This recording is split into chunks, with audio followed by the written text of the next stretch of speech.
ভারতের সাথে করা সকল চুক্তি উন্মোচন ও অসম চুক্তি বাতিল সহ 6টি দাবি জানিয়েছে জাতীয় নাগরিক কমিটি।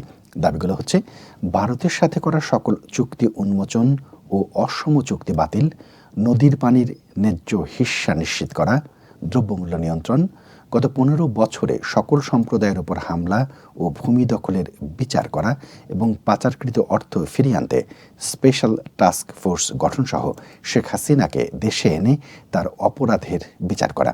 এসব দাবিতে ডিসেম্বর মাস জুড়ে নাগরিক কমিটি কর্মসূচি পালন করবে বলে জানান সংগঠনটির সদস্য সচিব আখতার হোসেন। নাগরিক কমিটির আহ্বায়ক নাসিরউদ্দিন পাটোয়ারি বলেন, দূতাবাসে হামলা বাংলাদেশের সার্বভৌমত্বের ওপর আঘাতের শামিল।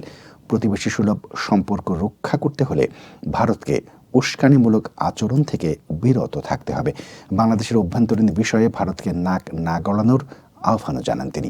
এদিকে বাংলাদেশের সহকারী হাইকমিশন ভবনে হামলা ও ভাঙচুরের ঘটনার করা প্রতিবাদ ও নিন্দা জানালেন আইন উপদেষ্টা আসিফ নজরুল। সোমবার রাতে আসিফ নজরুল তার ভেরিফাইড ফেসবুক অ্যাকাউন্টে করা প্রতিবাদ জানিয়ে একটি পোস্ট দেন।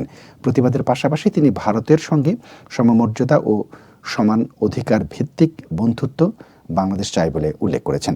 এছাড়াও ভারতের আইনশৃঙ্খলা রক্ষাকারী বাহিনী হাইকমিশনের নিরাপত্তা দিতে ব্যর্থ হলে দেশটিকে জাতিসংঘের শান্তিরক্ষী বাহিনীর সহায়তা চাওয়ার পরামর্শ দিয়েছেন ক্রীড়া উপদেষ্টা আসিফ মাহমুদ।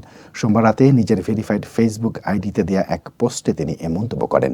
আসিফ মাহমুদ তার পোস্টে লেখেন, যদি ভারতের আইনশৃঙ্খলা রক্ষাকারী বাহিনী হাইকমিশনের নিরাপত্তা দিতে ব্যর্থ হয় তাহলে জাতিসংঘের শান্তিরক্ষী বাহিনীর সহায়তা চাইতে পারে।